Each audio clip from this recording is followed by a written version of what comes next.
नमस्कार, मैं हूं अनुपम और आप देख रहे दी एज लीगल, जहां हम कानूनी कार्रवाइयों को आसान शब्दों में समझते हैं ताकि आप अपने अधिकार जानें और एक जागरूक नागरिक बने। आज के वीडियो में हम जानेंगे कुछ ऐसे जरूरी कानूनी मामलों की जो सीधे तौर पर आपकी जिंदगी और हक से जुड़े हैं। तो चलिए शुरू करते हैं आज की बड़ी कानूनी खबरों के साथ। न्यायिक अधिकारियों की प्रमोशन में देरी पर सुप्रीम कोर्ट की चिंता। वैवाहिक विवादों में सामान्य आरोपों पर परिवार को मुकदमे में न घसीटे सुप्रीम कोर्ट।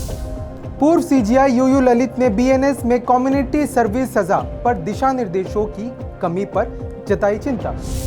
आम चुनावों में मतपत्र वापसी की मांग पर दिल्ली हाई कोर्ट ने जनहित याचिका खारिज की। शपथ पत्र की सामग्री के लिए अधिवक्ता जिम्मेदार नहीं, सुप्रीम कोर्ट। तो चलिए अब इन खबरों को विस्तार से समझते हैं। सुप्रीम कोर्ट ने स्पष्ट किया है कि न्यायिक अधिकारियों के प्रमोशन में लगातार देरी उनके करियर की प्रगति और न्यायपालिका की कार्यक्षमता दोनों को प्रभावित करती है। न्यायमूर्ति विक्रम नाथ और न्यायमूर्ति सत्यनारायण प्रसाद की बेंच ने कहा कि समय पर प्रमोशन न मिलने से अधिकारियों का मनोबल गिरता है और इसका सीधा असर न्याय व्यवस्था की गुणवत्ता पर पड़ता है। कोर्ट ने यह भी माना कि प्रशासनिक उदासीनता या लापरवाही इस समस्या का मूल कारण है, जिसे नजरअंदाज नहीं किया जा सकता।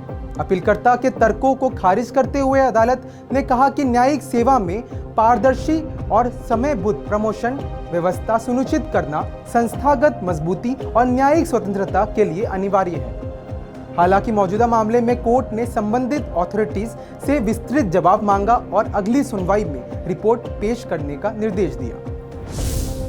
दूसरी खबर है, सुप्रीम कोर्ट ने स्पष्ट किया है कि वैवाहिक विवादों से जुड़े आपराधिक मामलों में शिकायतों की गहन जांच जरूरी है और केवल सामान्य आरोपों के आधार पर परिवार के अन्य सदस्यों को मुकदमे में नहीं घसीटा जा सकता। न्यायमूर्ति विक्रम नाथ और न्यायमूर्ति सत्यनारायण प्रसाद की बेंच ने कहा कि दहेज उत्पीड़न जैसे मामलों में यदि ससुराल पक्ष के दूर के रिश्तेदार पर विशेष और ठोस आरोप नहीं हो तो उनके खिलाफ कार्रवाई जारी रखना न्याय संगत नहीं है। कोर्ट ने माना कि ऐसे मुकदमों में अक्सर बदले की भावना से आरोप लगाए जाते हैं, इसलिए अदालतों को सतर्कता से जांच करनी चाहिए। मौजूदा मामले में अदालत ने पाया कि पति के भाई के खिलाफ लगाए गए आरोप सामान्य और अस्पष्ट थे, इसलिए कार्रवाई को रद्द कर दिया गया।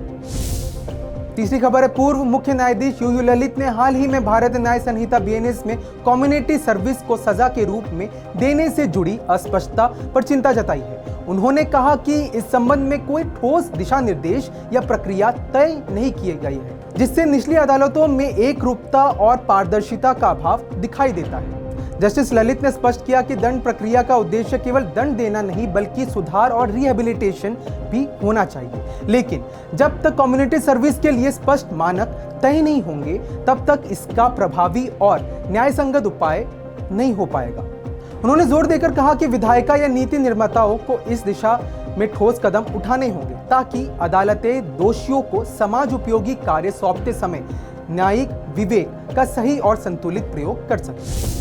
चौथी खबर, दिल्ली हाईकोर्ट ने स्पष्ट किया है कि आम चुनावों में मतपत्र बैलेट पेपर की वापसी की मांग करने वाली जनहित याचिका पर विचार करने का कोई आधार नहीं है। मुख्य न्यायाधीश देवेंद्र कुमार उपाध्याय और न्यायमूर्ति तुषार राव गडेला की बेंच ने कहा कि भारत के चुनाव आयोग चुनाव कराने के संवैधानिक रूप से सक्षम प्राधिकरण है और अदालतें उसके अधिकार क्षेत्र में दखल नहीं दे सकती। याचिकाकर्ता का तर्क था कि इलेक्ट्रॉनिक वोटिंग मशीन ईवीएम में पारदर्शिता और विश्वास की कमी है, इसलिए मतपत्रों का इस्तेमाल होना चाहिए। हालांकि अदालत ने इसे स्वीकार नहीं किया और कहा कि ये नीति निर्धारण का विषय है, जिसे तय करना केवल चुनाव आयोग और विधायिका का काम है। कोर्ट ने साफ किया कि जनहित याचिका के जरिए इस तरह के संवैधानिक कार्यों में हस्तक्षेप न्यायिक मर्यादा के खिलाफ है और मौजूदा व्यवस्था में किसी बदलाव का आदेश देना संभव नहीं है।